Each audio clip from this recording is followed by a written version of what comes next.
मानते हो वो साक्षात अगर किसी को दर्शन दे के आके बताए हो भगवान, तो उनसे आके बोलिए ना, कोई नहीं आएगा। इंसान ही जो है कि बचाता है, किसी के ऊपर मुसीबत पड़ती है इंसान ही बचाता है। अगर उस अवसर को वो मौलवी साहब या फिर पुजारी जी पहचान जाते, वो लोग मरते नहीं मरते। तो आरसीएम एक माध्यम है हम लोगों को बीमारी से बचाने के लिए, महंगाई को बचाने के लिए।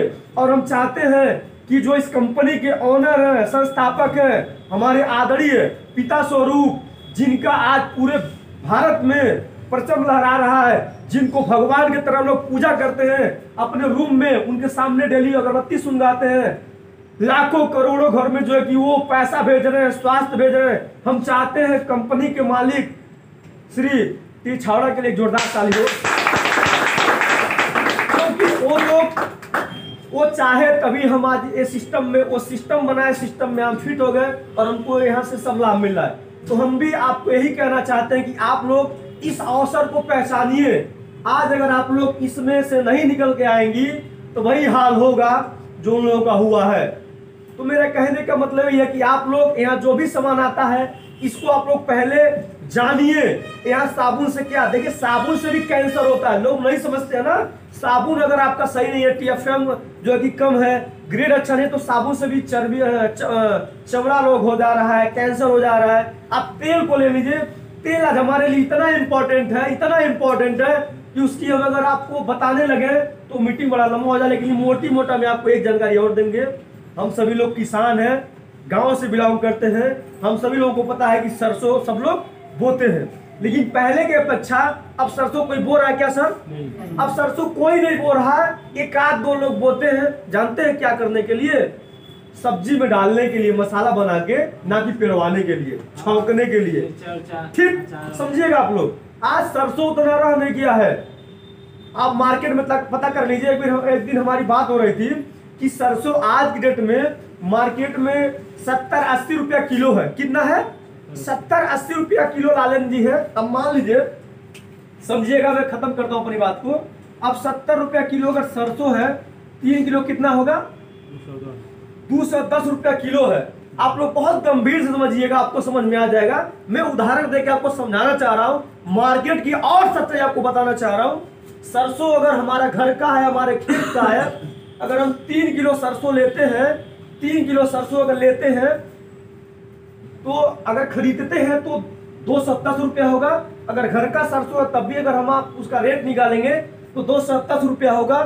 आप अगर खुद उस सरसों को मैडम लेकर के जाएंगी जहां तेल पेरा जाता है स्पेलर मशीन में, अपने आंख के सामने, नजर के सामने अगर तेल पेरवाएंगी तब भी आपको 210 रुपया किलो पड़ रहा है, समझिएगा।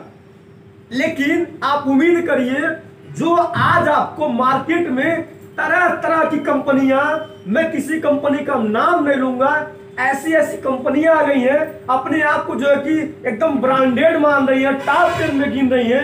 लेकिन आप बताइए कैसे आपको 120 रुपया, 110 रुपया, 100 रुपया, 120 रुपया, 100 रुपया, 130 रुपया किलो, 140 रुपया किलो, कैसे संभव है तेल मिलना? आप कल्पना करिए, ये जितने भी आपके अगल बगल लोग हैं, चाहे ये बिना कुछ लिए दे देंगे क्या आपको? कंपनी का बिना प्रॉफिट हुए जो किया जाएगा। सबसे ज्यादा अगर पैसा खर्च हो रहा है तो प्रचार में हो रहा है, जो कि प्रचार एकदम 100% गलत दिखाया जाए। लालन जी बताए, अब इतना कुछ बताने के बाद, समझाने के बाद अगर हम जैसे लोग नहीं समझते हैं तो समझ लीजिए कि बहुत महानता होगी। अब ये तेल इतना मतलब दूर से बन के आ रहा है, इसके बाद भी आपको डिब्बा भी दे रहे हैं लोग, खूब बढ़िया उस पर लिखा भी रह रहा है, प्रचार भी हो रहा है, फिर भी इतना सस्ता। आप एक डल्लू लेके जाती हैं, बल्टी लेके जाती हैं, तब ये तेल पिरवा के लाती हैं, इतना महंगा 200 से ऊपर पड़ रहा है। लेकिन हम 120 और 30 में, 10 में, 100 में उम्मीद कर लेते हैं, सीना ठोकते हैं कि हम बैल गोलू खाते हैं।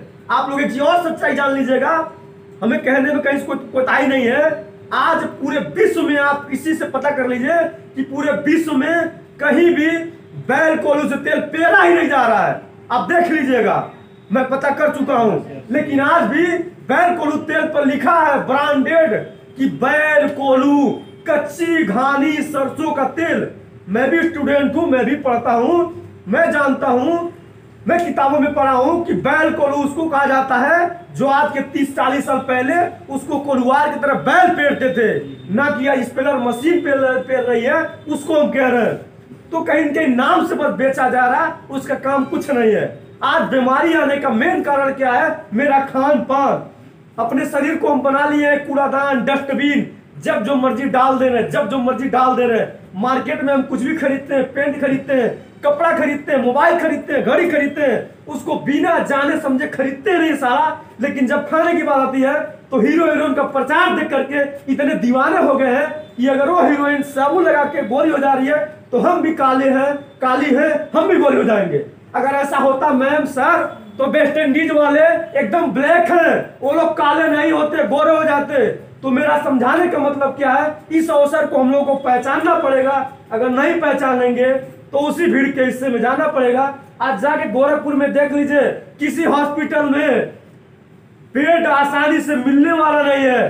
पीजीआई में चले जाइए, मैं पॉलिटिक्स में मतलब मैं नेतागिरी भी करता हूँ, बहुत जगह लोगों को लेके जाता हूँ, लेकिन बेड दिलवाने में असमर्थ हो जाता है। मेडिकल में जाइए, एम्स में, मतलब आप किसी हॉस्पिटल में जाइए, आपको बेड मिलने वाला नहीं है। बीमारी इतनी तेज बढ़ रही है कि इंसान खा के सो रहा है, सुबह मर जा रहा है। उसका कारण क्या है समझिए, अगर नहीं समझेंगी वही हाल होगा। तो इसी के साथ अपनी हम बातों को विराम देते हैं और हमारे समझाने के दौरान किसी भी तरह से आपको अगर दिल पे ठेस पहुंचा होगा तो प्लीज मैं आपसे विनती करता हूं, रिक्वेस्ट करता हूं कि आप अपना बेटा समझते, अपना भाई समझते, अपने बालक समझते क्षमा करिएगा। आशा करते हैं कि आप लोग समझेंगे और आज ही से तैयार होंगे आरसीएम का सवाल इस्तेमाल करने के लिए। Thank you. जय आरसीएम, जय हिंद, जय भारत। आग लगी।